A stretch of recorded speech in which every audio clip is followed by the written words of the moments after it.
Welcome everybody to Clay Arts Centre. We're here tonight for our virtual meet and greet with our artists in residence for 2020-2021. My name is Regina Farrell-Fagan. I'm the exhibitions manager at Clay Arts Centre. And we're very excited to have everyone here with us tonight. Thank you all for signing up with us. Before I hand things over to everybody, I'll just give you a little bit of information.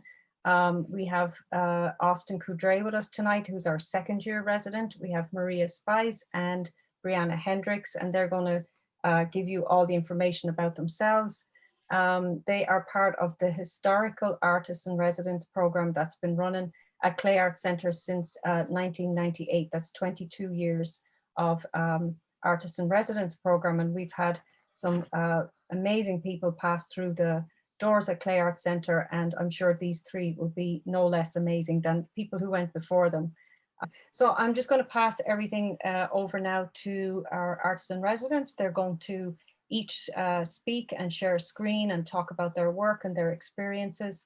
And at the end, we will do the questions and answers, and you'll have an opportunity to either ask them a question live or type your question into the panel, and we'll read it out and we'll cover it from there. So Austin's going to go first, and I will hand it over, and I'll see you all at the end. Thank you. Awesome. Thank you, Regina. Yeah, let me just get my screen shared real quick with you guys.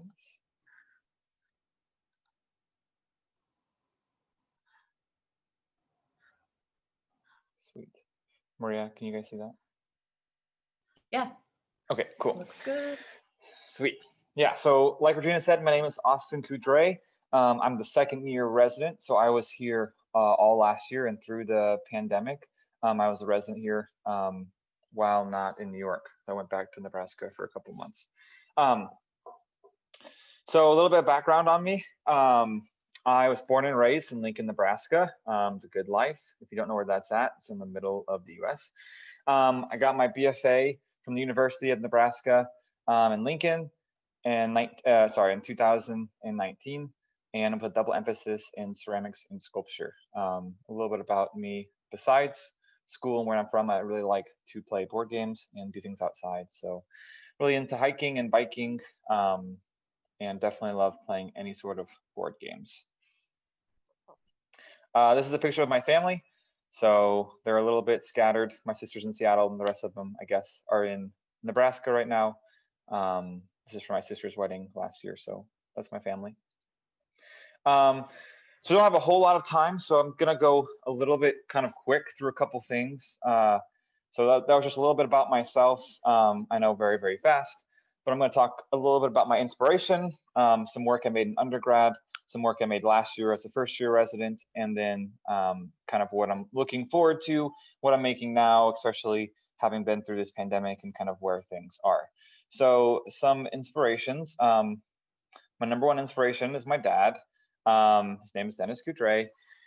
He's an architect. He's the president of BVH Architects in Lincoln, Nebraska. When I was a kid, we spent every weekend together drawing on the floors. Not drawing on the floors, drawing on paper, laying on the floor. And with my little brother as well. Some things I was really interested in, I think at a young age, I didn't realize it quite at the time, but some things I really enjoyed about his drawings was how he kind of built with lines, that the lines were loose but intentional, how lines exceeded their boundaries yet were contained by the image they formed. And then of course, not just my dad, but the rest of my family has been super encouraging, super supportive in my art career. It's not the easiest or the most typical place to have a job or have a career, but my family's been super, super supportive. So a lot of inspiration to my family, and especially drawing with my dad and brother growing up. So I have a couple images here of some of my dad's projects. If you know my work, I definitely use a grid a lot and have a lot of architectural influence. Both my dad and sister who are watching, hey, are architects. And so I definitely think that kind of structure runs through my family's, my family a lot. So these are just some projects that my dad's worked on at BVH. That's in Lincoln, Nebraska. This is an interior of one. Really like the pops of color as well, which I also think more recently I've realized influences my work a lot, and my work has, at least the work I was making last year, has a lot of those references to pops of color that I think I also find in a lot of my dad's buildings, which is interesting. So some other inspirations, I'm really inspired by mid-century modern furniture. Again, my parents had some of this. I guess more recently they have more furniture like this in their house. But something that's really interesting about mid-century modern furniture that I really like is the bloated forms, typically found in like the cushions, and in contrast with sharp, precise lines that's typically found in the wood and metal framework. I like the size and living compatibility. So I am a sculptor. I do make pots, but I guess I make kind of now equal pots and sculptures, but I really do kind of lean towards sculpture. And I like the idea that furniture, like the size furniture is, I like that size. And I also like the idea that people live with that furniture and they kind of interact with it on a daily basis. The material composition, I really am intrigued by kind of mixed mediums and using different materials. In undergrad, I use a lot of wood in my work. Here at the Clay Art Center, we unfortunately don't have a wood shop.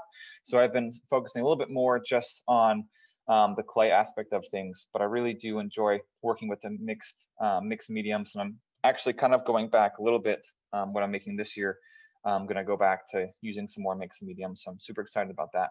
I also find, I don't know if this is true with all mid-century modern furniture. I don't really think it is, but at least the images I've chose to show you guys in the next couple slides, they all have kind of a nice bright accent of color or an interesting use of color. So that's something, again, that kind of plays with my work a little bit.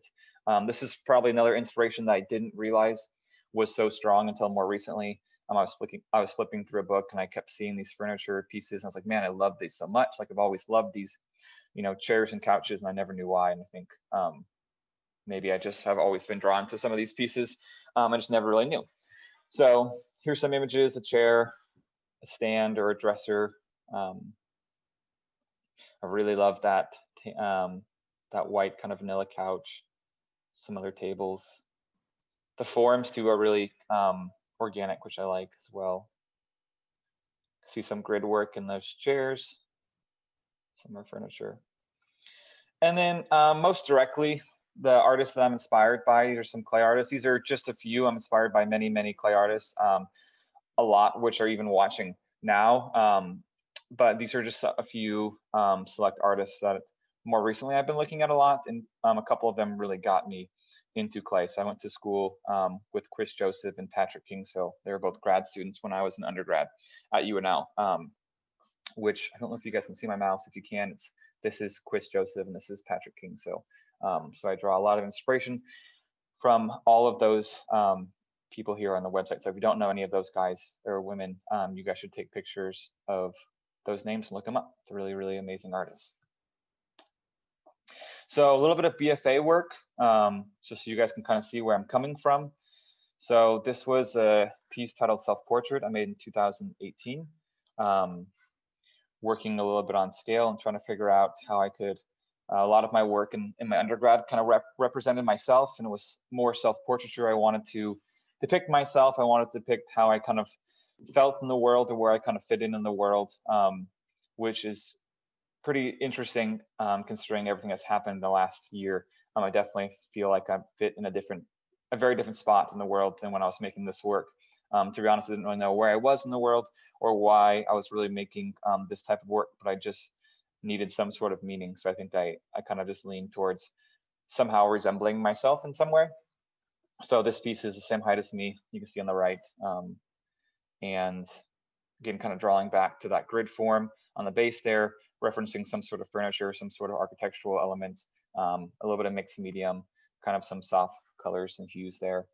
A little bit more direct, a lamp, I guess, is not necessarily furniture, but it's a furnishing, I think. So again, a little bit more mixed medium here. It's relatively simple, but just the idea, this was from a different show that was just talking about home, and decided just to make something that I feel like I would want in my home, and kind of, again, exploring that exploring myself in a similar way of a self-portrait, but exploring how I felt at home and kind of what home was to me and where home was to me, which again, during this pandemic, it's completely, those ideas have really changed, which is super interesting to think about. And I think is influencing the current work that I'm making, which I'm getting to. Another piece, collected junk.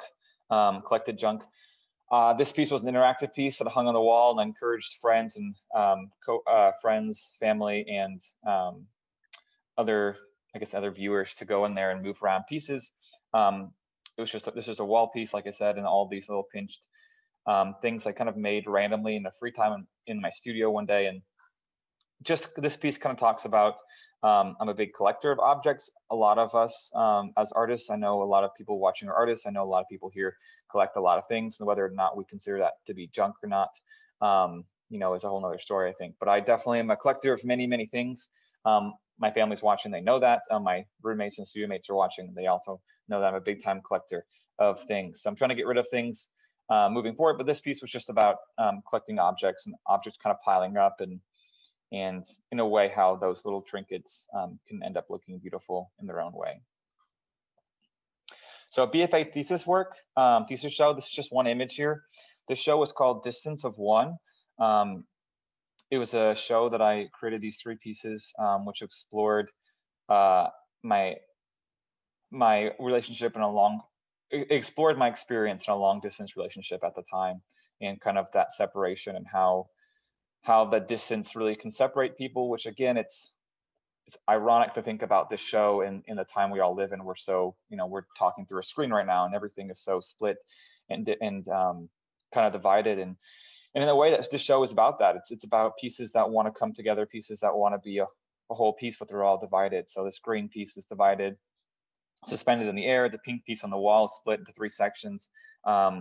This cloud form on the left is representative of thoughts, and that's kind of constricted by this tight grid woodworked form, and then again separated. So all these pieces want to be connected, they want to come together, but they really are separated by space and division. So CAC, Clay Art Center, this is last year. I was really only here for 6 months last year, up until March, until the pandemic hit. So the work from here on out has been a little bit different. One in scale, first time moving away from family, moving away from home. It was definitely a very difficult year. And it's gotten, of course, even more difficult as it's gone on. So these are some sculptures I've made last year. The one on the right is kind of referencing a trap. I still view a lot of these pieces as self-portraiture. I view these cloud forms, which I've definitely dove heavy into more recently, as kind of self-portraiture, and I find some sort of identity or some sort of my sense of myself in those forms. So this one on the right was when I was going through a pretty relatively recent breakup, and just kind of thinking of being trapped and being kind of suppressed and not really knowing what to do. And so that's kind of that cloud form, trying to break out of a trap or get trapped in whatever mood I was in that day. The one on the left is actually a mug. There's an opening up here. So this is like a 2-foot wide mug. It's pretty large, which is coming back to what I'm working on now. I'm going to get into it shortly, but just making some more sculptural but functional pots. And so that's kind of, this is a nod at, it's called morning routine number 1. And it's just a nod at structure and doing things repetitively, but also like the morning cup of coffee, morning cup of tea. Use some other pots I made, just kind of exploring a new medium of this grid work. I always did these grids. I mean, I was doing these grid forms in sculpture, so I decided to break it out into the pots a little bit more and see what that looked. Again, this was a time in my life where looking back on it, felt pretty trapped and felt pretty constricted, but didn't realize it.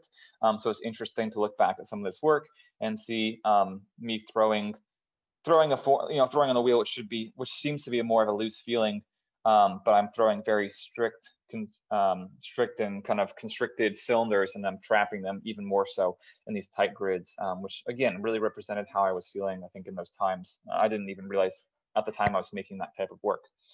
So current work, this stuff, excuse me, this stuff is all greenware. So I'm making a lot of stuff. I'm still trying to figure out how I want to finish and how I want to surface a lot of these things. Some things I'm glazing, some things I'm painting, some things I will maybe leave raw. Kind of figure that out still. Excuse me, sorry. So these are all a series of pots. So ever since the pandemic and kind of things in an old relationship of mine kind of have started fading away, my work has seemed to be a little bit more free. I've been making a lot more of these cloud pieces, been using a lot less structure, a lot less of that kind of constraining grid. So the pots on the left are my iteration of mugs. The middle one maybe is more of a shot glass espresso cup. The two on the right are both mugs. So these are both fairly large. The cup is like this size if you see me talking in the corner. So it's pretty big. It's like a normal mug size. And these are just kind of a nod at function, a nod at functionality, and you know, wanting, like in a way, furniture too, like wanting to be these functional objects as furniture is functional, but also like wanting to talk about sculpture and wanting to be sculpture. Kind of in a phase of my life where I'm a little bit tired of making pots, or I'm like, I don't want to be seen as a potter, I suppose. I want to move forward in sculpture a little bit deeper, but I also like still want things to be used, and I still want people to have use of my sculptures. Like, so it's something I don't have a very I guess direct dialect on, as it's something I'm still working on. You can see these are all still green; they're not even fired yet. So I don't necessarily have the correct words, I guess is what I'm trying to say for these. But it's a little bit of where I'm going and kind of what direction I'm going to pursue this year at the Clay Art Center. It's been a couple months already. So just a couple pieces I've been working on. I'm really excited about these two on the right. I want to make a 12-piece kind of mug set. And so again, exploring some different types of making. I have hand-built cloud forms. I have, you know, wheel thrown pieces. I have other coil pieces and slab pieces in there. Some other things I'm working on. I want to go big again. I kind of been working small for a while, so I wanted to go back larger. So this is a piece I'm thinking about.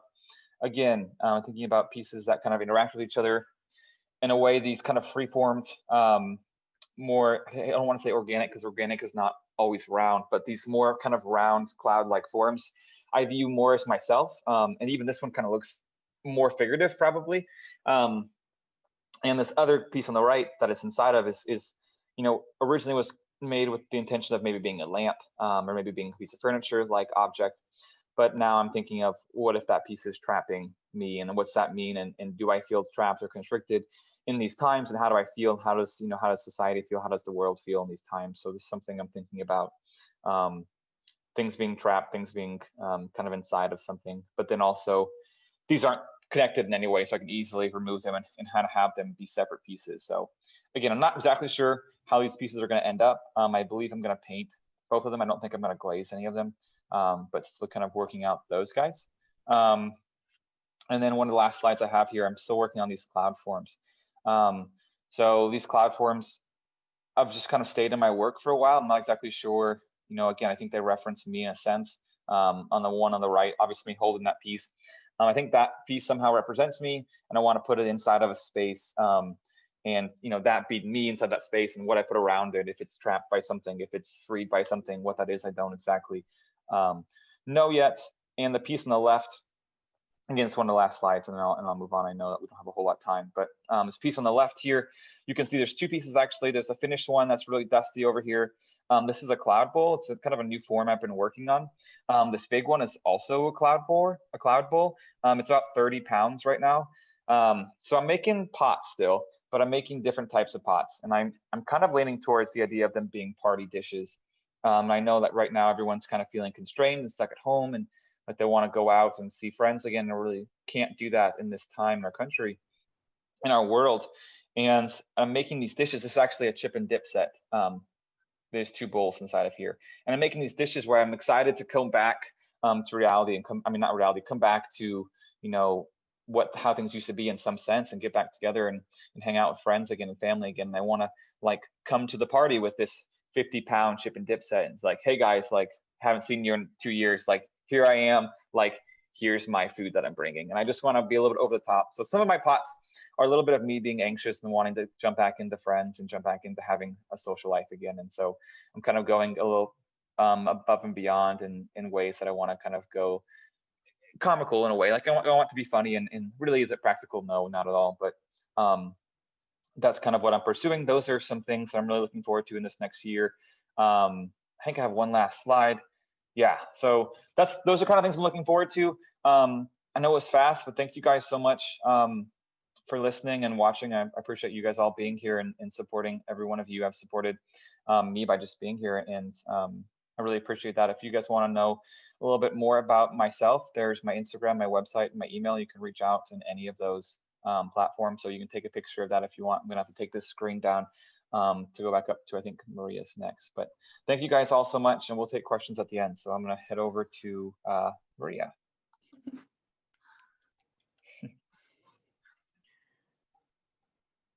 Hey, Maria. Hello. Thank you, Austin. I just want to let people know that Austin and Bree have pieces for sale in our Clay Holiday Show. So like I said, you'll get links to that tomorrow, but they do have some great ornaments and mugs in there. So make sure that you watch out for that. So we're going to hand it over to Maria now. So you go ahead, Maria. Thank you. Okay, thanks, Regina. I'm gonna share my screen.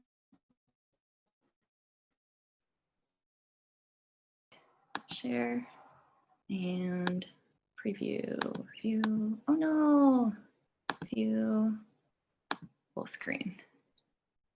Can you all see? It's actually, I'm gonna go back just a second and then not do, let's see. Zoom to fit. Good, that's better. And then full screen. Okay, much better. Hi, I'm Maria Spiess. I'm the Rittenberg Artist in Residence this year at Clay Art Center. I'm originally from Bowling Green, Ohio, but I moved here from Lincoln, Nebraska, where I was doing another residency, which ended in August. And this first image is from my concluding show for that residency at Lux Center for the Arts. And this show was called Ebb and Flow. And I just want to show you a few images of the work that was in this show, and then go into a little bit of past and then bring you up to the present at the end. This show was actually up this year, even though it feels like it was ages ago. It was up in February of this year at Lux Center for the Arts in Lincoln, Nebraska. And they're a really good community art center that you can look up. The images along the back on the wall, this is a series I did called Diary. And this is kind of relevant to my work right now because my current work is kind of following the same visual quality, but this diary series is sort of like where I started making work in this method. So I'll just show you a few pages from that diary and then we'll move on to something else. Okay, so this is the first page that I made, and the title of it is actually First Page. And this still, like, even at the end of that series when I was making it, this still was kind of my favorite. This was kind of like an interesting learning experience for me because I wanted to stay within like the parameters of this sheet of paper. And at the time I was working at a paper studio making handmade papers, and I was noticing that I really enjoyed the shape of these papers and all the different sizes we were making. And so I traced this shape from a page in my sketchbook. And so each page in this diary is like a page in my sketchbook. And they would just start with like a hand rolled coil, and I would try to make it really straight as the first coil, which is this bottom one. And just from like a little bit of pressure from applying this to that sheet, you can see how the form kind of changes as it moves up. And it's just like a subtle difference on the edge that makes it thicker just from like cutting a coil. And you see that there's like this, like you couldn't really fit a whole coil on at the end. And I kind of like that kind of natural flow that ended up happening, which I didn't really plan. So I just kind of rolled with that. little detail.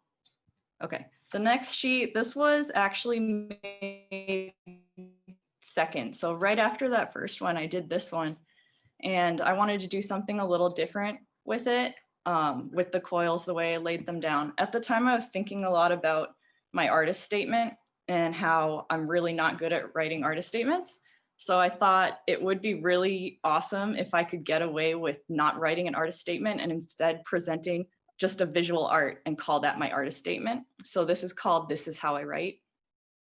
And I kind of liked how I could lay down these coils, and these little cuts here are kind of like periods at the end of a sentence. If the coils are kind of like writing words and sentences, I wanted to go along that idea and make this one called rolling off the page. So what if you had too many words for the page? And so this kind of like the coils extended beyond the parameters of that sheet and sort of just like ended up being this kind of roll form at the end.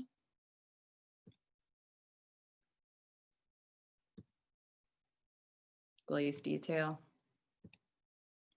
I wanted to play a little bit with some textures I used to use in sculptures and pottery in the past. So I brought back some of this pinching method just to document that on a diary page. This was kind of fun to make, also nice and quick. I remember being really satisfied by that. I also really liked seeing how the glaze kind of settled a little different on this kind of surface versus the other ones. And this is the last one from that diary that I'm going to show you. This is the last one that I made, and this is called Impact. And so the first coil is the one laid on top of this flower form. And you can see that when it extends farther away from the flower, it becomes more of a subtle change. Instead, it's like more extreme by the flower. So that was kind of interesting for me to, and I also liked at the end of that series, this flower is kind of like a period for me, like a period at the end of the sentence, concluding that book. So at the same time, when I was making the diary pages, I was working on these circular kind of ripple effect sculptures. The diary pages were more like really structured for me, where I would actually like sketch them out in my notebook and then go into the studio and do everything I could to control it and like accomplish that goal and try not to let like, I don't know, anything kind of change my mind about it. I wanted to make something specific, and that felt really tight to me. So every so often I would finish a page and then I would need to do something else to like loosen up a little bit. So I would make these ripple effect sculptures where I would just start out with a circle and choose how I wanted to lay down the first coil. And then after that, I would just kind of let it happen without planning it. And I thought it like felt really good to make it that way too, because it was like less stressful. And at the end, I ended up with some stuff that I really liked. So here's one of them. And I wanted to use the flowers as kind of like the focal point for these pieces. So the flowers were made first, and then I would start making the sculpture around that one. I started using this really gorgeous black clay, and that kind of created some like visual drama, I guess. And then combining that with the porcelain was really dynamic for me. The black clay was so nice that I didn't want to cover it with any glaze. So you can see a lot of like the pinching texture and kind of like little lines in the clay.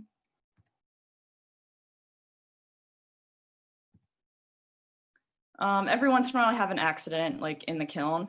So this one is actually one of the sculptures that kind of just like deformed in the firing, and it kind of ripped apart where you see these like black vines. There's like this rip that happened. I'm not sure what happened. And when I took it out of the kiln, I was really disappointed, but I kept it around for a while and decided I wanted to do something with it. And this was kind of like based on an event at the time that just happened to me. So I wanted to take these kind of like uncomfortable, to me, these are like kind of sharp looking, I don't know, I don't know. It kind of reminds me of this movie I like called Princess Mononoke, where they kind of interpreted like an infection or a demon or something coming out of the body of a god or something like that. I think it was like a boar. And it kind of reminds me of that. So it sort of has that feeling to me. Those ripple effect sculptures were my way of making like a more permanent version of an installation that I made in the past.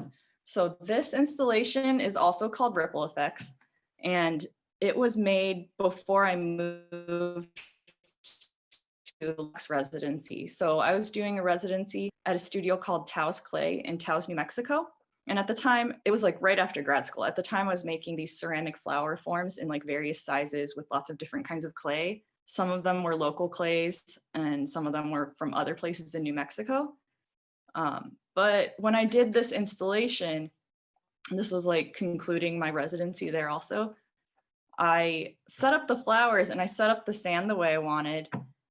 And I got really into that like Zen garden sand drawing that was happening because I would do it every day and just like redraw the lines and redraw the edges, everything.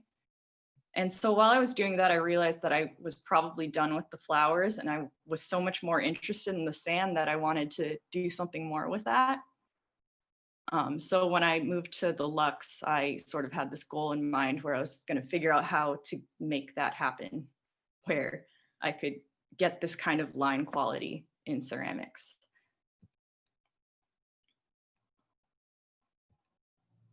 So here's some of those lines. That was a fun installation. So when I moved to the Lux, one of the first sculptures I made was this one, and this was called First Wave 2018. And this is my current studio space at Clay Art Center. It's a little bit of a mess. I'm in the middle of glazing some stuff, which is kind of hard for me. And I'm gonna fire something this weekend probably, well, several things.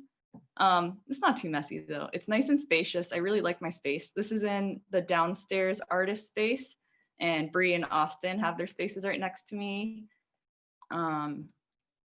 This is one of the first sculptures that I made when I moved here and started in September. This was just like kind of a warm up for me, but I really liked how it turned out. So this is very related to those ripple effect sculptures. Right now it has some dry glaze on it. So this is one of the things that's gonna get fired this weekend. This is the first wave I made, and I'm trying to figure out how what two sides happening on a sculpture and being able to glaze the entire thing and be able to fire it. So there's some puzzles to work out in my head there. Another one, I wanted to, every sculpture that I do, I want to change something and make it just like a little uncomfortable, like another thing I have to figure out. So I wanted to do something upright where you could see both sides very clearly.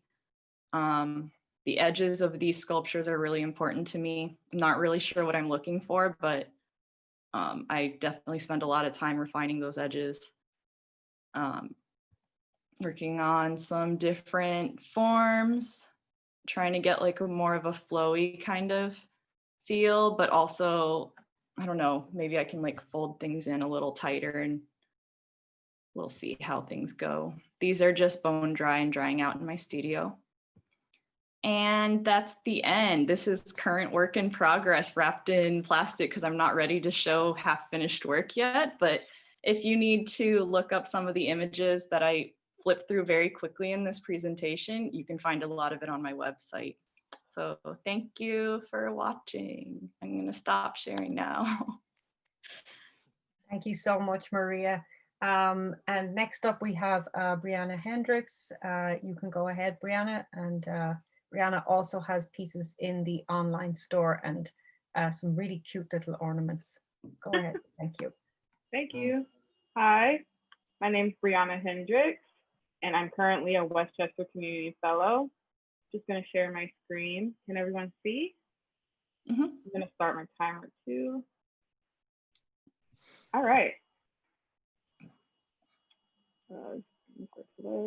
I graduated from SUNY New Paltz in 2016 with my thesis, The Root of Exchange.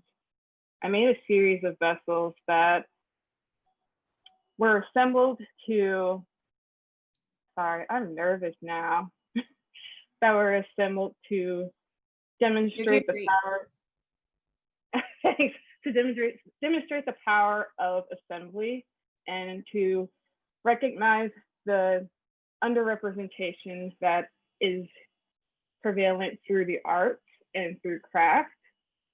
So I learned about throwing and hand building, and I took an interest to both, combining the both to make these really fleshy, very figurative forms. And I used terra sigillata to use that painterly brushstrokes and talk about the mark of the maker and speak about what my mark could be. So here's another example. These are my favorite 3 so far. I did make these works without the intention of putting surface on my work. So I still feel like they are balls. Oh, here's another one. Again, I don't have surface on my work, but I was able to receive a grant after I graduated to travel across the United States and to Jamaica to learn and to keep making and to gear up for my first residency and my first long-term residency. I went to Gatlinburg, Tennessee first, and I took a workshop with Sue Tyrrell. I learned about sgraffito, I used underglazes, and I started approaching pottery with a softer hand-built forms. This is the first plate that I made, and I love cats, so I put a cat on it. And then I soda fired it in my next workshop with Kenyon Hansen. I also soda fired some berry bowls just to get a feel of getting back into pottery and keeping or learning a more consistent way of throwing and combining hand-built form. Then I went to Women's Studio Workshop and I made 500 bowls. I wanted to turn my idea of making into an idea of doing and practicing and really learning about what makes things sell, what brings people joy on the surface of pots. I learned how to do printmaking, which is really fun, and I'm so sad that I don't have access to in Westchester. I printed out several mono prints to put onto bowls. This is one of the bowls that I made once and I can't do it again. So this is the process that I want to keep revisiting and I want to keep going forward with. After Women's Studio Workshop, I went to Jamaica. Oh, here's another shot of some bowls. I'm obviously influenced by Forrest Middleton List, and these prints were directly taken from Will Morris wallpapers. Here's another example. I'm getting ahead of myself. I learned how to make sprinkles with Rob Lugo, and I stuck them on the side of a pot with some slips. I think I want to do that again during my residency. I participated in a Cups of Conversation event with the studio manager, Ruth, and her 2-year-old daughter. We made some cups that really talked about the history of New York, as well as taught people about pottery. So coming together with 50 potters across the United States, we went to a small cafe in Pittsburgh and we talked about cups and pottery and things and Insika. Then I went to Jamaica. This was my studio space, and this is an example of the pots that I made. I once fired everything in that kiln with a liner glaze, which is really fun and wild. And I had a chance to soda fire some pots. But as I went to Jamaica, I found that I was leaving with more questions than were answered. I wanted to learn about the influence of pottery on the Jamaican culture. If there were potters in Jamaica that did have prevalence, did have some sort of network. I did meet some people, but I still have questions, and hopefully one day I can go back. I got some sweet tots out of it though. I was able to bring some of the prints from Luna's studio workshop and put them on the bottom of the cup. And these cups I found in the back of a cupboard, sadly, but in the picture on the right, that's currently in my studio, and I've been using it every day for the past week. Sorry, cup. After my workshops and learning about making, I started a residency in Watershed Center for the Ceramic Arts in Newcastle, Maine. This building's gone now because it's all being renovated, so I wish I took more pictures, but I used the clay that was dug out of the ground and processed. It's like a really earthy green color, and here's some examples of the fire pieces. I also learned from Rob Lugo how to make line and using different resources, leaves and sticks to make line. That it opened up my mind to what I could do on a pot. And because I only had 2 months here, I couldn't make a lot of work, but I'm happy with what I came out with. These are about basketball size, and my thesis work, I didn't mention, is about 2 feet to 2.5, maybe 3 feet each. And I built a table for my thesis. I also made more pots. Oh no, I'm a potter. And I made a large vase. This one's still in Watershed. It's 3 feet high, maybe 16 inches wide. But yeah. So in order to be a fellow, I really wanted to learn how to teach children, learn how to teach elementary school classes and make stuff with them. So I have a chicken rattle here, a wizard and their cat, and some mugs that I made with my 3rd graders. I recently took over my high school class and told them, if you can make a bowl, you can make a teapot. So we'll see how that goes after Thanksgiving. During my time in between my fellowship and my last residency, I didn't have the studio space that I wanted to really create and make bigger works. So I started making planters and small mugs. I assisted a workshop with Brenda Quinn, and she taught us about how to do slump molds and additions in hand-built forms. So this is a little bit of what I was doing. And then my residency started. I really wanted to take my time in making and think about the intention behind making and my relationship with food. Since I did spend time in quarantine, I found that I drink a lot of wine. And if I'm gonna drink wine, I wanna make it look good. So I made a wine decanter. All 4 of these cups are for me because quarantine. And at that point, I was thinking about portion control and what it means to have, what does it mean to have a centerpiece in front of you and have this performative aspect of eating. So I'm thinking about how to bring your first and seconds to the table. That'll come up in a little bit. And thinking about that performative aspect of making, I made a picture with a really long spout. This is my first draft. I'm going back to the hand building, and I'm relearning and unlearning all of the small nuances that will make pottery feel good to use. This is my first draft, and I'm on my way to making my second this week. So speaking about first and seconds, I wanted this to be a vase, but their studio manager, Lily, suggested that this be a French fry holder with a little ketchup container on the top. So I'm thinking about having like your first container of French fries along with your second, but how do I bring both of them to the table? A handle.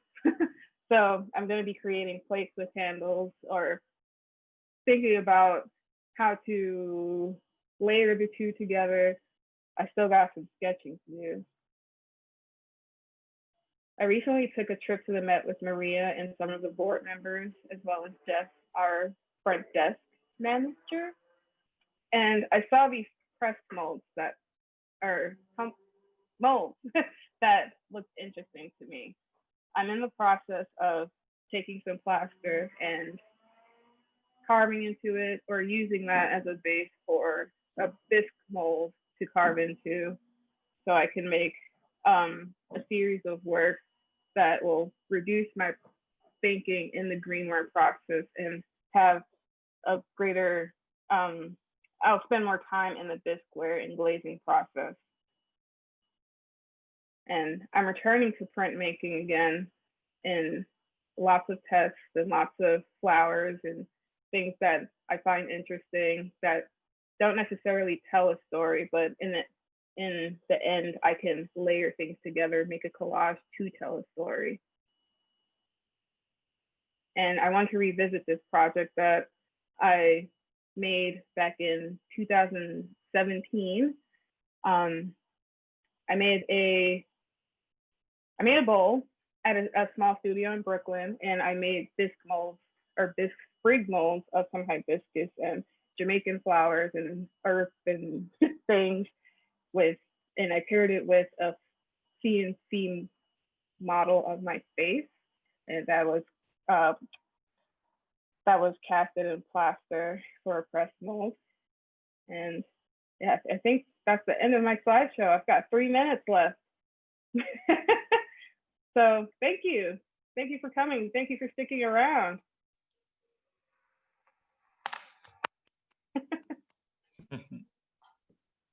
Thank you so much, guys. You guys were wonderful. Thank you so much for sharing with us. Really looking forward to seeing how you develop. And hopefully, you know, when COVID is leaving, we'll all be able to get out and about and eat and shop a little bit more. And see your work. Thank you all. Thanks everybody for attending, and hope to see you here again for Max Seinfeld in December.